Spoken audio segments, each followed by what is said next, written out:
छपा हुआ नहीं। सबसे पहले सभी लोग आपको इग्नोर करते हैं। जब भी आप कोई नए काम करने की शुरुआत करते हैं तो लोग आपको इग्नोर करते हैं।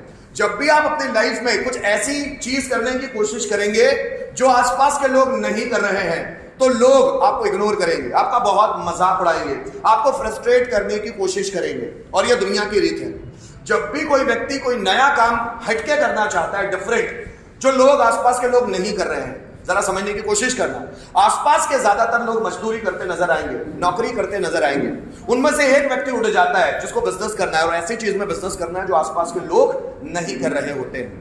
या बहुत सारे स्टूडेंट्स किसी पर्टिकुलर फील्ड में जाना चाहते हैं। कुछ लोग आर्ट्स ले लेते हैं, कुछ लोग कॉमर्स ले लेते हैं, कुछ लोग साइंस ले लेते हैं, कुछ लोग इंजीनियरिंग को चुन लेते हैं, कुछ लोग फैशन डिजाइनिंग को चुन लेते हैं, कुछ लोग और किसी चीज को चुन लेते हैं। उनमें से कुछ स्टूडेंट ऐसे होते हैं जो इन सब चीजों को हटके कोई और चीज में अपना प्रोफेशन बनाना चाहते हैं। Just for example, they want to make their profession in affiliate marketing, digital marketing, है ना, इंग्लिश स्पीकर बनना चाहते हो, मोटिवेशनल स्पीकर बनना चाहते हो, जो आसपास के आम लोग नहीं बनते। जब भी कोई नया व्यक्ति ऐसी नई फील्ड को चुनता है तो सब लोग उनको इग्नोर करते हैं, नजरअंदाज करते हैं, उनके बारे में बैकबाइटिंग करते हैं, चुगलियां करते हैं। अरे फालतू जा रहा है, फालतू टाइम पास कर रही है, कुछ नहीं होगा, पैसे वेस्ट कर देगी, माँ बाप के कर देगा, उसके बाद समझ में आएगा, अभी नहीं समझ में आएगा। तो ज्यादातर लोग हमारे बारे में बैकबाइटिंग करते हैं, हमारे बारे में डिफेमिंग करते हैं, हमारे ऊपर हंसते हैं, हमको नजरअंदाज करते हैं। उसके बाद यही लोग हम पे खूब हमारा मजाक बनाते हैं, हम पे हंसते हैं। Then they fight with you, वे आपके साथ लड़ते भी हैं इन चीजों पे। आपके माँ बाप भी हो सकते हैं, रिश्तेदार भी हो सकते हैं, आपका फ्रेंड सर्कल में आपके बेस्ट फ्रेंड भी हो सकते हैं। पहले वो आपको नजरअंदाज करते हैं, उसके बाद वो आप पर हंसते हैं, उसके बाद वो आपका मजाक भी बढ़ाते हैं, आपसे लड़ते भी हैं। लेकिन जब आप उस फील्ड में जीत जाते हो ना, वो सब आपके साथ सेलिब्रेट करते हैं, फिर आपके लिए ही तालियां बजाते हैं। ये दुनिया का दस्तूर है। जब भी आप कोई नया काम करने निकलोगे तो दुनिया यहां आपको सपोर्ट नहीं करती, आपके खुद के माँ बाप भी नहीं करेंगे, ये देख लेना। जब भी आप कोई नया काम करने निकलेंगे, आपके फ्रेंड्स, बेस्ट फ्रेंड, वही आपका पीठ पीछे मजाक उड़ाएंगे। पता है क्यों? क्योंकि यहां पर सबको डर होता है कि अगर कोई नई फील्ड में निकला और मुझसे आगे बढ़ गया तो मेरे साथ रहने वाला ही अगर मुझसे आगे बढ़ जाए तो लोग मेरी प्रतिभा पर प्रश्न चिन्ह उठाएंगे कि तू क्या कर रहा है जब तेरे साथ वाला ही आगे चला गया। तो इसलिए बहुत सारे लोग क्रैब मेंटालिटी में जीते हैं। क्रैब मेंटालिटी मतलब केकड़े के वाली मानसिकता में। जब आप यूके में बुक पढ़ोगे तो वहां पर एक चैप्टर है जिसका नाम है क्रैब मेंटालिटी। क्रैब मेंटालिटी मतलब केकड़े वाली मानसिकता। केकड़े क्या करते हैं? बॉक्स में बहुत सारे केकड़ों को रख दो, बॉक्स, उसमें बहुत सारे केकड़ों को रख दो। अगर कोई केकड़ा ऊपर बढ़ना चाहता है तो जो नीचे केकड़े रहते हैं ना, उस केकड़े की टांग खींचते, उस केकड़े की जो टांगे होती है ना, उसको खींचकर उसको, उस केकड़े को नीचे लाना चाहते हैं। हर केकड़ा ऊपर बढ़ना चाहता है और जो ऊपर बढ़ रहा है उसको नीचे खींचना चाहता है। हर केकड़ा चाहता है कि मैं जल्दी ऊपर पहुंच जाऊं। सेम ऐसा ही हमारे साथ भी होता है। जब आपके बीच में ही कोई व्यक्ति ज्यादा आगे बढ़ने लगेगा ना तो आप उससे ज्यादा सुनने लगेंगे। आप ये नहीं सोचोगे कि वो आगे क्यों बढ़ रहा है, उसको ज्यादा क्यों आ रहा है, क्योंकि वो ज्यादा मेहनत कर रही है, ज्यादा मेहनत कर रहा है। पर हम ऐसा पॉजिटिव वे में सोचते नहीं है। जब भी कोई आगे बढ़ने लगता है उससे जालस रखने लग जाते हैं। पता है क्यों?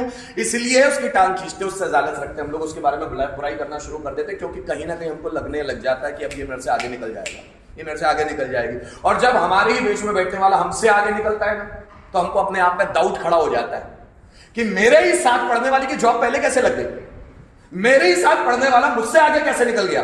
और अगर वो निकल जाएगा तो आसपास वाले लोग आपकी प्रतिभा पर प्रश्न चिन्ह लगाएंगे ना कि वो कैसे आगे निकल गया। इसलिए ज्यादातर लोग आसपास वालों की टांगे खींचते हैं कि मेरे साथ रहने वाला मुझसे आगे ना निकल जाए, नहीं तो लोग मुझ पर डाउट करना शुरू कर देंगे।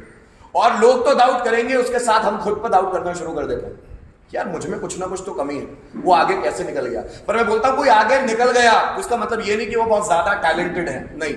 समय भी साथ होता है, परिस्थितियां बनती है, सिचुएशन बनती है, मेहनत की होती है और सही समय पर जिस वक्त व्यक्ति को कुछ करना चाहिए उसका डिसीजन ले लिया होता है, इसलिए वो आगे निकल जाता है। कोई बहुत आगे बढ़ गया इसका मतलब वो बहुत ज्यादा टैलेंटेड नहीं है, और कोई बहुत पीछे रह गया इसका मतलब वो डिफर नहीं। समय, परिस्थिति और संजोग व्यक्ति को आगे बढ़ने में सहायता करती है, लेकिन व्यक्ति को मेहनत करती रहनी पड़ती है। हमारे आसपास के सभी लोग ऐसे हैं, जब भी आप आगे बढ़ेंगे ना तो आपकी टांग खींचेंगे, क्योंकि उनको उनकी सेल्फ इमेज, उनको उनकी सेल्फ रेपुटेशन का प्रॉब्लम हो जाता है कि लोग उनके बारे में अनाप शनाप बातें करना शुरू ना कर दे। दो फ्रेंड किसी गांव से आ रहे हैं, एक फ्रेंड को इंग्लिश थ्रू आउट आगे ही बोलते हैं और दूसरे को नहीं आएंगे, तो अभी जो दूसरा है ना फ्रस्ट्रेट फील करेगा, उसी दोस्त से चिढ़ने लग जाएगा जिसके साथ वो आता था या आती थी। पता है क्यों? क्योंकि वो आगे निकल गया, वो आगे निकल गई, वो पीछे रह गया। तो अब लोग उसको कंपेयर करेंगे आपसे कि यार तुम दोनों जाते थे, वो इतना आगे कैसे हो गया, तुम इतने पीछे क्यों रह गए। तो अब चिढ़ आएगी, वो चिढ़ के कारण क्या करता है व्यक्ति, फिर जालस रखता है, फिर उसकी टांग खींचने की कोशिश करता है। आप जरा समझना, हम लोग क्यों एक दूसरे की टांग खींचने में लगे, इसीलिए कि कोई हमसे आगे ना बढ़ जाए। अगर आप चाहते कि कोई आपसे आगे ना बढ़े तो आप ट्राई करना शुरू कर दो आगे बढ़ने के लिए, खुद कोशिश करो, खूब मेहनत करो, टांग खींचने की जरूरत ही नहीं पड़ेगी। आप खुद सीढ़ियों का इस्तेमाल करके ऊपर बढ़ने की कोशिश करो, किसी की टांग मत खींचो। तो लोग हमारे आसपास के ऐसे हैं, वो पहले आपका मजाक बनाते हैं, आपको इग्नोर करते हैं, आप पर हंसते हैं, लेकिन जब आप जीत जाते हो तो आपके साथ सेलिब्रेट करते हैं, आपके लिए ही तालियां बजाते हैं। ये दुनिया है, ऐसी है।